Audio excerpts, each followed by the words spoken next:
If you're a content creator struggling to choose the perfect audio gear, let me show you the minimalist setup that I constantly use in all my videos. Not only is it versatile for any scenario, from talking head videos like this one to podcasts and voiceovers, but it can save you from wasting money on the wrong gear. So stick around, because by the end of this video, you'll have the ultimate setup to level up your sound.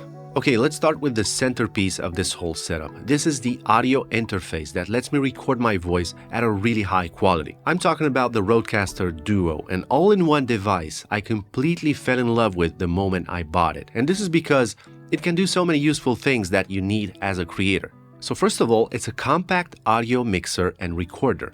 It's perfect for podcast, live sound processing, or any project where you need great audio. You can plug in 2 microphones, 2 headphones, 2 speakers, and even connect to your phone using Bluetooth for calls during podcasts if you have a second guest, for example. Plus, it has built-in smart pads, so you can add things like music or sound effects at the push of a button, and everything will be recorded seamlessly. What's great about this product is that it's small, easy to use, and delivers studio quality sound without needing a bunch of extra gear. It's like having your own little audio control center right on your desk. Rodecaster Duo allows you to record in 3 ways: to your computer or laptop using your favorite software. Mine is Adobe Audition, for example. You can also record locally to the SD card only if you don't have a laptop with you and maybe you're doing a podcast with someone in another location. Or the third option is to record to both the SD card and your computer at the same time, which is great because it's a backup solution in case anything goes wrong. When you see this device for the first time, it looks complicated, but trust me, you will master it in just a couple of hours, because everything is at your fingertips due to the nice touchscreen, which is very responsive and allows you to easily navigate through all the settings you need to change. So there are basically 4 areas here: the touchscreen, the 4 volume faders, the volume knobs up here for the speakers, and the 2 headphones, which will light up in different colors when you increase the volume. I mean, not only you'll have a very smart device to control your sound, but the whole experience of using it is awesome and user-friendly. And the 4th area is with these smart pads. And you're not limited to only 6 sound effects here in the smart pads area. You actually have 4 different pages if you use the arrows, and the page number will appear on the touchscreen. So you actually have 24 sounds you can insert here.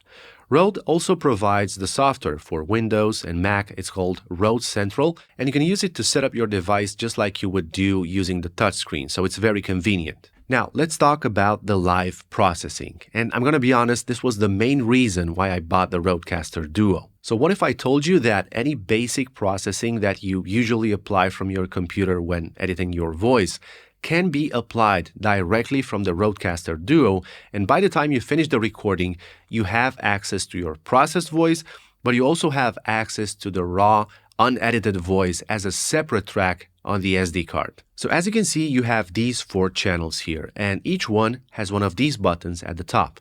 So for my case, this is the first microphone, this is the second microphone, the Bluetooth connection, and the sound coming from my computer. So let's say, for example, that I press the button for the microphone. I'm able to choose from a few microphone models here just to make sure Rodecaster Duo will use the right settings for me.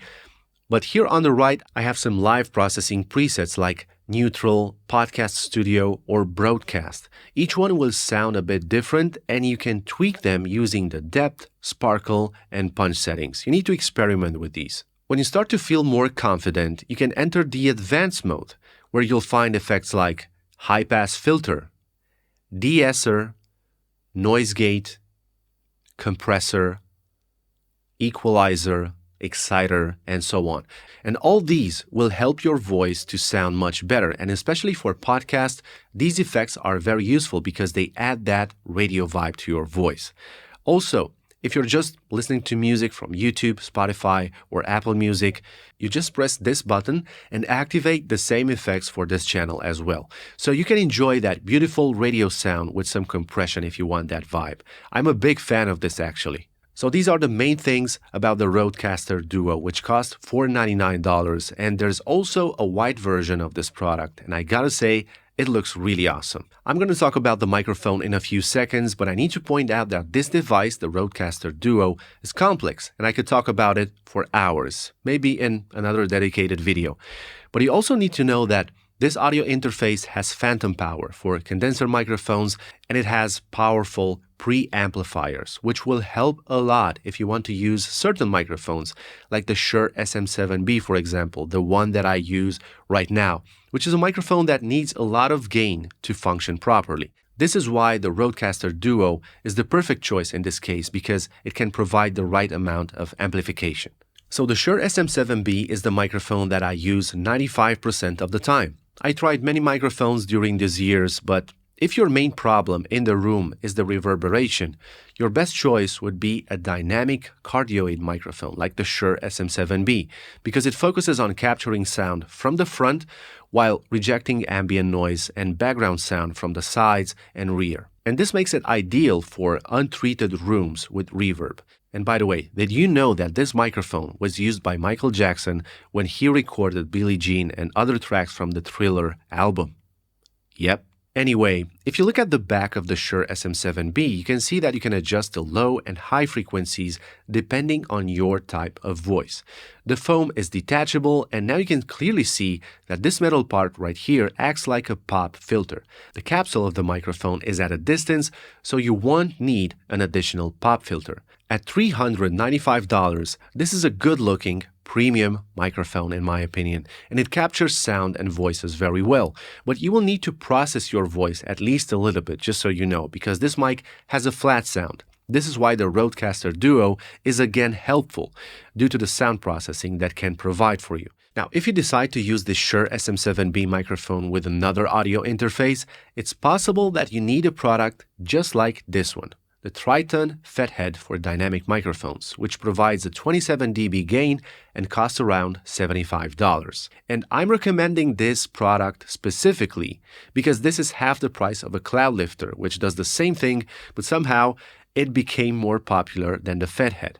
I will provide you links for both and also for some quality XLR cables, because if you spend this amount of money on a good audio interface and a microphone, you don't want to ruin the whole audio experience with low quality XLR cables, right? So the next thing on the list is the microphone stand. This is an Adam Hall S8BB desktop stand. I chose this one because when you attach the SM7B, it's not too low, it's not too high, it's just right. The stand has 17.5 centimeters or 6.9 inches.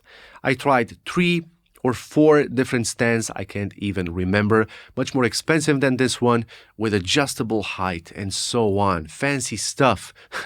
But this $34 stand was the best choice in the end. If you're a creator who doesn't want any microphone arms in the frame, a stand like this is minimalistic and it does the job really well. All the products that I talk about in this video will be listed in my description. If you use my affiliate links, it doesn't cost you anything extra, but I earn a small commission, and this will help me provide content for you with gear that I use and I trust. If you don't like microphone stands, I can definitely recommend you the updated version of the Rode Studio Arm. It's called Rode PSA 1 Plus, which dials in at about $129, and it comes with cable management, which is a nice touch. One of the benefits of using a professional arm like this is the fact that you can move your hands freely below the microphone and also position it however you need, because the springs from this product are very powerful. And when you lock the microphone position, it will stay like that, and this is great. Now, some of you will edit podcasts or videos using speakers or headphones. Let's start with the speakers that I use. In the past, I had a pair of Pioneer speakers, but not so long ago, I replaced them with a pair of Adam Audio T5V studio monitors. I did a lot of research, comparisons with the Yamaha HS5, but I wanted to have just a little more bass, so I ended up choosing the Adam Audio T5V monitors. All I can say is that they sound very, very good, and I'm happy I made this choice because, especially when I listen to music, the sound is incredible. The T5Vs are known for clear and balanced sound, and essentially this is what you need when you edit voiceovers, podcasts or videos as a content creator. The price for one studio monitor is $199, so a pair will get you to $398. At the back, you will find two switches for bass and treble, so high and low frequency adjustments with +2 and -2 decibels, a volume knob, and of course the XLR and RCA inputs. I use the XLR balanced input. And I also recommend you to get some isolation pads. They are made from high-density acoustic foam. They can be placed at an angle so your speakers will be better oriented to your ears. And what they basically do is they absorb unwanted vibrations from your desk when listening to the speakers, and you'll get a much clearer sound with a better separation between the instruments. You can also buy these as a pack, the speakers, the XLR cables, and the acoustic pads. I will drop you a link below. The headphones that I use are the Rode NTH100, which are over-ear headphones, meaning your ears sit inside the cups without being pressed. Both the ear cushions and headband are super soft, making them comfortable to wear for many hours. They are perfect for editing podcasts, videos, or streaming. They're easy to adjust to fit your head, and each ear cup can rotate slightly for a better fit. The cable can connect to either side and locks in place with a simple push and twist. You can connect them to the Rodecaster Duo using the smaller jack from the front or using the included adapter for the back ports. The Rode NTH100 are monitoring headphones, so you'll get that clear sound. They are powerful and distortion-free with a neutral tone, which is ideal for monitoring or editing. In my opinion, these headphones are a solid long-term investment. Right now, you can get them at $146. The moment you experience the build quality and the sound coming from these headphones, you will realize that the price is completely justified. Now, even if you build a good audio setup just like this one, it will not be enough sometimes, because if you shoot long podcasts or videos, you will need the right gear to power your camera for hours without any interruption. Check out this video next, and you'll find some amazing products that will help you on a long day shoot.